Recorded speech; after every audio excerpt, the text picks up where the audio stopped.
जिनके रिक्शा पे जो है नरेंद्र मोदी जी साथ में बैठ चुके हैं और जिनके रिक्शा को जो है मोदी जी चला चुके हैं। तो ये कहानी क्या है मोदी जी से कनेक्शन की? गुजरात में बिजनेस करते हुए बिहार का आप किस प्रकार से मदद करते हैं?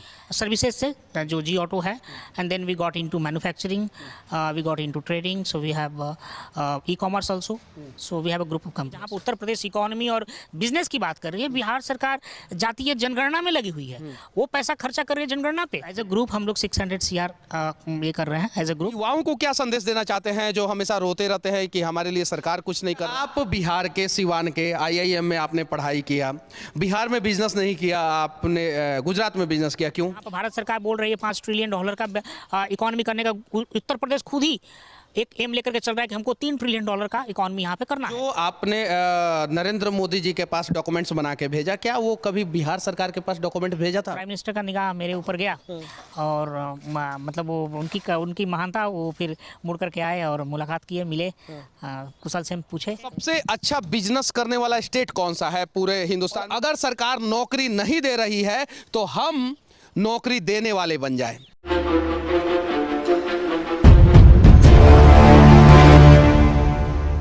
आज मैं भारत के इकलौते ऐसे शख्स से आप लोगों को मिलवाने जा रहा हूं जिनका जन्म बिहार के सिवान जिला में हुआ, जिन्होंने IIM में पढ़ाई किया, जिनके ऑटो में नरेंद्र मोदी जी बैठ चुके हैं, जिनके शादी में मोदी जी आ चुके हैं और जो ऑटो ड्राइवरों के लिए कमाई भी, दवाई भी, पढ़ाई भी योजना जो है वो चला रहे हैं। ये निर्मल कुमार हैं और इनकी कहानी जो है आज मैं आप लोगों को बताने जा रहा हूं। तो सबसे पहले निर्मल कुमार जी, आपका सच तक न्यूज में स्वागत है। Thank you, thank you. अच्छा, ये बताइए, आप भारत के पहले ऐसे शख्स हैं जिनके रिक्शा पे जो है नरेंद्र मोदी जी साथ में बैठ चुके हैं और जिनके रिक्शा को जो है मोदी जी चला चुके हैं। तो ये कहानी क्या है मोदी जी से कनेक्शन की? ये इनफैक्ट एक हमारी इनिशिएटिव है जिसको व्हीकल एग्रीगेशन इनिशिएटिव बोलते हैं, जिसमें आप व्हीकल को फ़ोन करके एप्लीकेशन से घर पे बुला सकते हैं। तो इस देश का पहला इनिशिएटिव था जिसको जी ऑटो के नाम से हमने शुरू किया था और इसका इनॉग्रेशन ऑनरेबल चीफ मिनिस्टर तब थे नरेंद्र मोदी जी ने किया था। और ये आप अभी तो कई सारे इस फील्ड में कई सारे इंटरनेशनल कंपनी आ गई हैं, लेकिन ये देश का पहला, दुनिया का पहला, देश का नहीं दुनिया का पहला इनिशिएटिव था जहाँ पर कि आप व्हीकल्स को एग्रीगेट कीजिए, एक प्लेटफॉर्म पर लाइए और लोगों को एक सुरक्षित। ऑटो का फुल फॉर्म क्या होता है?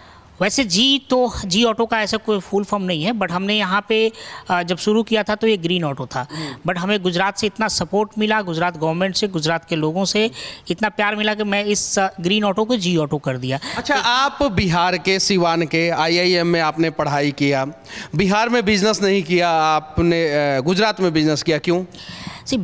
गुजरात में बिजनेस करने का मुख्य रूप से 2 कारण था। एक तो जो यहाँ उस समय चीफ मिनिस्टर, अभी जो प्राइम मिनिस्टर नरेंद्र मोदी जी हैं, उनका एक सपोर्ट, चूँकि जब मैंने अपना एक आइडिया प्रेजेंट किया नरेंद्र मोदी जी को, तो जिस तरह से सपोर्ट हमें मिला इस बिज़नेस को टेक ऑफ करने के लिए, जिस तरह से एडमिनिस्ट्रेटिव सपोर्ट, फाइनेंशियल सपोर्ट और जो मिला, वो मुझे ऐसा लगा कि शायद ये बेहतर प्लेस है बिजनेस करने के लिए। अच्छा, जो आपने नरेंद्र मोदी जी के पास डॉक्यूमेंट्स बना के भेजा, क्या वो कभी बिहार सरकार के पास डॉक्यूमेंट भेजा था? यस, हम लोग बिहार के तब अभी जो मुख्यमंत्री जी हैं, तब भी उस समय मुख्यमंत्री थे 2007 में, तो हम लोगों ने, मैंने उनको भी ये आइडिया प्रेजेंट किया था।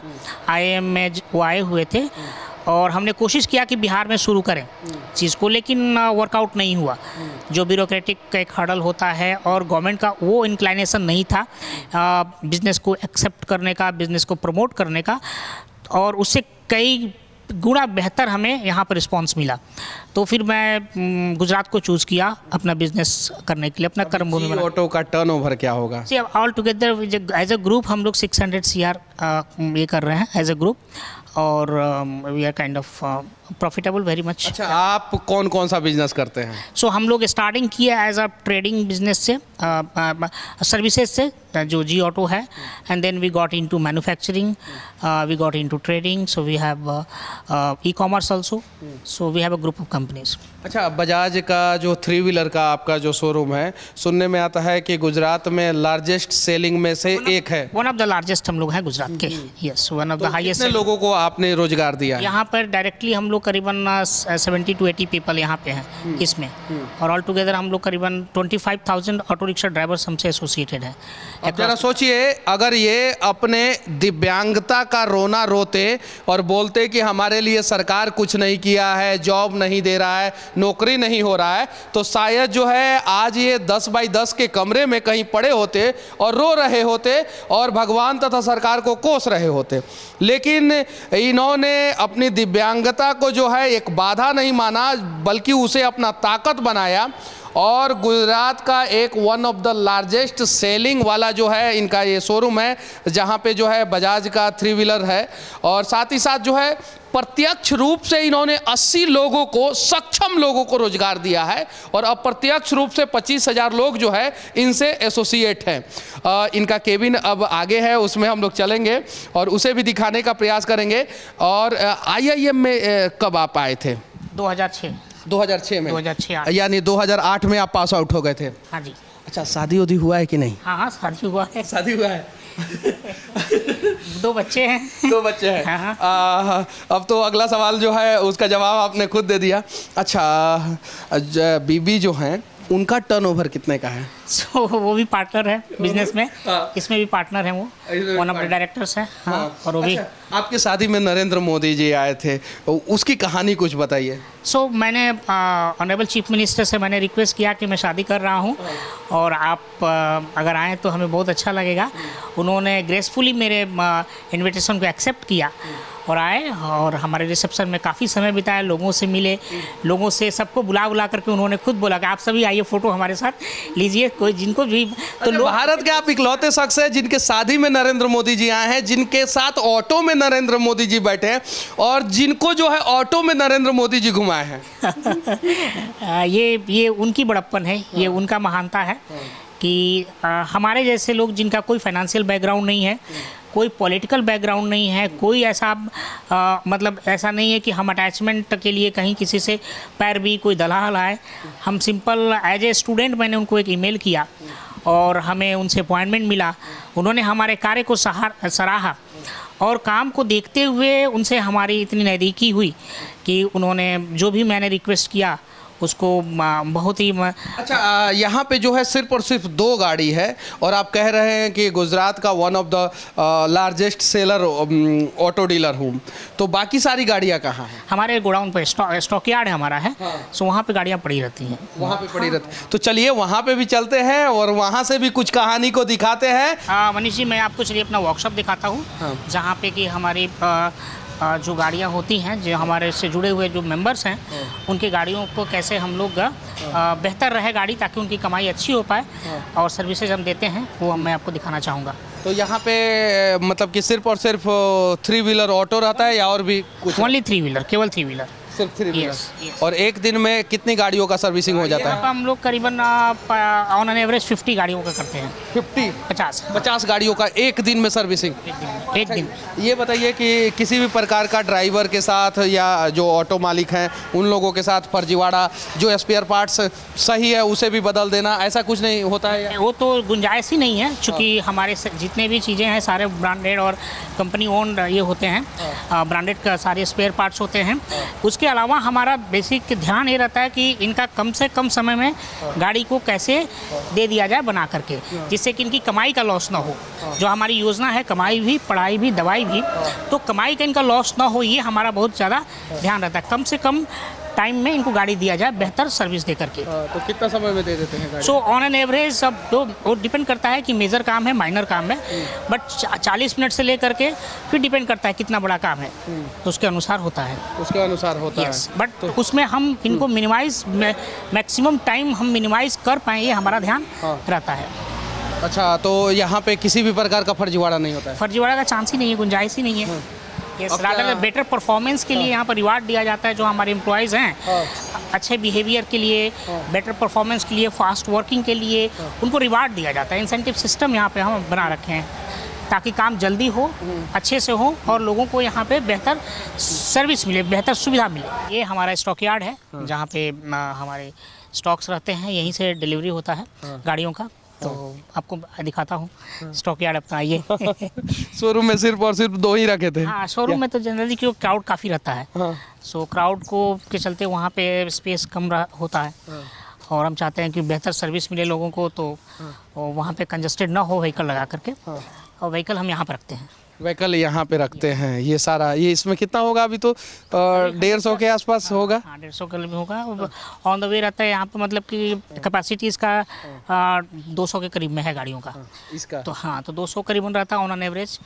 अभी लीन पीरियड चल रहा है थोड़ा सा, तो अभी 150 के करीब में होगा गाड़ी यहाँ पे। 150। हाँ। और क्या ये पीछे जो लगा हुआ है वो क्या लिखा हुआ है? ये स्वर्णिम बजाज हमारी जो फॉर्म है उसका नाम है, स्वर्णिम ऑटो LLP हमारा फॉर्म है, उसका नाम है। उसका नाम है। तो ये मतलब कि कितने टाइप का 3 व्हीलर यहाँ पे लगा रहता है? 3 व्हीलर यहाँ पे जनरली 3 तरह का है। एक तो पैसेंजर है जिसको 4 स्ट्रोक बोलते हैं, RE बोलते हैं, और इसके बाद जो है एक मैक्सिमा जेड होता है, थोड़ा सा बड़ा होता है, वो जो लगा हुआ है अंदर शेड में, उसको मैक्सिमा जेड बोलते हैं। और इसके बाद कार्गो होता है, जो ये लगी हुई है गाड़ियाँ, ये कार्गो है। ये कार्गो है। हाँ, तो ये कहानी हम लोग इसलिए दिखा रहे हैं कि देखिए एक सक्षम सोच से आदमी कैसे सक्षम बन जाता है। क्या नाम है? निर्मल। और निर्मल योजना भी जो है गुजरात सरकार में एक चलता है। तो हाँ, तो ये एक चीज़ और हम लोग जानना चाहते हैं कि मोदी जी से आप कितनी बार मिले हुए हैं?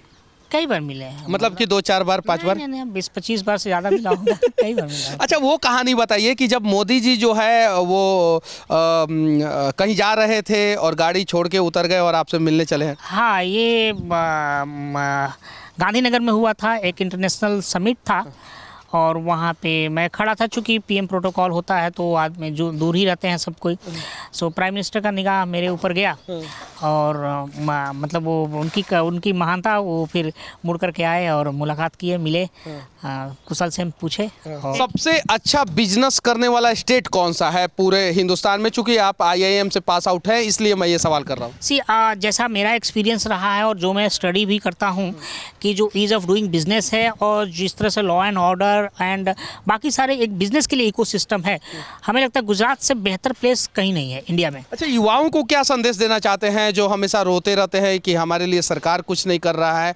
हमारे लिए सोसाइटी ने कुछ नहीं किया, भगवान ने हमें गलत जगह पैदा कर दिया? तो वैसे युवाओं को क्या कहना चाहते हैं? आपको सोसाइटी, सरकार, भगवान कोई कुछ नहीं देता है। हर आदमी के लिए एक ही इकोसिस्टम, चाहे वो भगवान हो चाहे सरकार हो, बनाता है। उसी इकोसिस्टम से आपको बेस्ट लेना है और वो बेस्ट तभी ले सकते हैं जब आप बेस्ट अपना एफर्ट लगाएं। अगर आप अपना एफर्ट बेस्ट नहीं लगाते हैं तो आप उस इकोसिस्टम का बेस्ट वे में यूज़ नहीं कर सकते हैं। गुजरात में बिजनेस करते हुए बिहार का आप किस प्रकार से मदद करते हैं? जब मैं गांव जाता हूं तो वहाँ पे कुछ एक्टिविटी करता हूँ, वहाँ पे चाहता हूँ मेरे गांव में कुछ डेवलपमेंट हो, तो उसके लिए जो भी लोकल रिसोर्सेज होते हैं, जो लोकल लोग होते हैं, उनसे मिल करके अपने गांव का डेवलपमेंट करता हूँ। जो वहाँ से लोग हमारे यहाँ आते हैं, गुजरात आते हैं, मैं उनका मदद करता हूँ नौकरी में, अपने यहाँ नौकरी देने में, या नौकरी ज्वाइन कहें उनको करना है, रिकमेंडेशन देना है, तो इस तरह से उनको फाइनेंशियल सपोर्ट देना है। तो इस तरह से जितने भी जिस तरह से हो सकता है। कुछ साल पहले उत्तर प्रदेश जो था एक one of the notorious place के नाम से जाना जाता था। मतलब उसको हम लोग लोग ऐसे बातचीत में तो उल्टा प्रदेश बोलते थे। आज के दिन में देखिए उत्तर प्रदेश जो है इन्वेस्टर्स के लिए, बिजनेसमैन के लिए one of the most attractive place India में बन गया है ना। जहाँ पर भारत सरकार बोल रही है $5 ट्रिलियन का इकॉनमी करने का, उत्तर प्रदेश खुद ही एक एम लेकर के चल रहा है कि हमको $3 ट्रिलियन का इकॉनमी यहाँ पे करना है। तो इतनी बड़ी विजन लेकर के, चूंकि उन्होंने एक इकोसिस्टम तैयार किया। भारत सरकार का 5 ट्रिलियन, उत्तर प्रदेश सरकार का 3 ट्रिलियन, बिहार का कितना ट्रिलियन? बिहार में तो मैं इसको सोचता हूँ, जैसे कि मैं देखता हूँ, अभी मैं जो रिसेंटली देख रहा था कि जहाँ पर उत्तर प्रदेश इकोनॉमी और बिजनेस की बात कर रही है, बिहार सरकार जातीय जनगणना में लगी हुई है, वो पैसा खर्चा कर रही है जनगणना पे। हमें बिहार के लोग भी वही चाहते हैं, ये बात सत्य है। ज्यादातर यही तो दुखद स्थिति है। क्यों नहीं विरोध कर रहे हैं इसका? इसका विरोध है, देखिए जब बिहार में वो रहते हैं तो एक इस तरह का माइंडसेट बन चुका है कि, और इस तरह का माइंडसेट पॉलिटिकली और सामाजिक स्तर पे बना दिया गया है कि लोग बटे हुए हैं। लोग वहाँ पे क्या जातियों में बट गए हैं, कोई भूमिहार है तो कोई ब्राह्मण है, कोई कुर्मी है तो कोई कोयरी है तो कोई यादव है। लेकिन ये जो व्यवस्था जब बाहर निकलते हैं ये लोग, यही सब लोग जब बाहर, तब जब इनको रोटियां घटती हैं और जब बिहार छोड़ करके निकलते हैं जब तो ये सारे लोग आप देखेंगे कि उसी ट्रेन में गंदगी से पानी पीते हुए, गंदगी फैलाते हुए ये पहुंच जाते हैं मुंबई, कहीं कोई दिल्ली पहुंचता है, कोई पंजाब पहुंचता है, वहां जाकर के सारी जातियां भूल जाते हैं, कोई किसी का जात नहीं पूछता है। लेकिन जब बिहार में आएंगे जहां पर जाति छोड़ करके डेवलपमेंट की बात करनी चाहिए तो वहां पे जाति का बात करते हैं। जब हमारा यहाँ पे भी बहुत सारी गड़बड़ियाँ होगी, कुछ लोग जो है इस मॉडल को भी जो है एक्सेप्ट नहीं करना चाहते होंगे, उससे हमें कोई मतलब नहीं है। बस हमारे बिहार में विकास हो, हमारे बिहार में भी इंडस्ट्री है, हमारे बिहार में भी बिहार के लोगों को बिहार में रोजगार मिले, ये प्रयास मैं लगातार करता रहूँगा। और इसी प्रयास के कड़ी में मैं निर्मल कुमार जी से मिला। इनका जो है जी ऑटो का जो टर्नओवर है वो 600 करोड़ रुपया है। साथ ही साथ जो है इनका एक बड़ा सा बजाज का शोरूम है जिसका नाम है स्वर्णिम बजाज, ये खुद चलाते हैं। इनसे हमें सीखने की ज़रूरत है, और अगर सरकार नौकरी नहीं दे रही है तो हम नौकरी देने वाले बन जाए। इनसे मिलने के बाद मुझे ये पता चला कि अगर सरकार चाहे तो दिव्यांगों को भी सक्षम बना सकता है, और सरकार चाहे तो सक्षम लोगों को दिव्यांग बना सकता है। जैसे बिहार के सक्षम लोगों को बिहार की सरकार जो है दिव्यांग बना दे रही है, और यहाँ के दिव्यांग लोगों को जो है यहाँ की सरकार जो है सपोर्ट करके सक्षम बना दे रही है। बस निर्मल जी से आप लोग क्या बस निर्मल जी के बारे में आप लोग क्या सोचते हैं, किस प्रकार से हमें अपना बिजनेस करना चाहिए, अगर गवर्नमेंट आप लोगों को नौकरी नहीं दे पा रही है तो क्या करना चाहिए, साथ ही साथ बिहार को दूसरे राज्यों से क्या सीखना चाहिए, बिहार का विकास किस प्रकार से हो सके, इन सभी चीज़ों पे आप लोग अपना राय जरूर रखना। जय हिंद।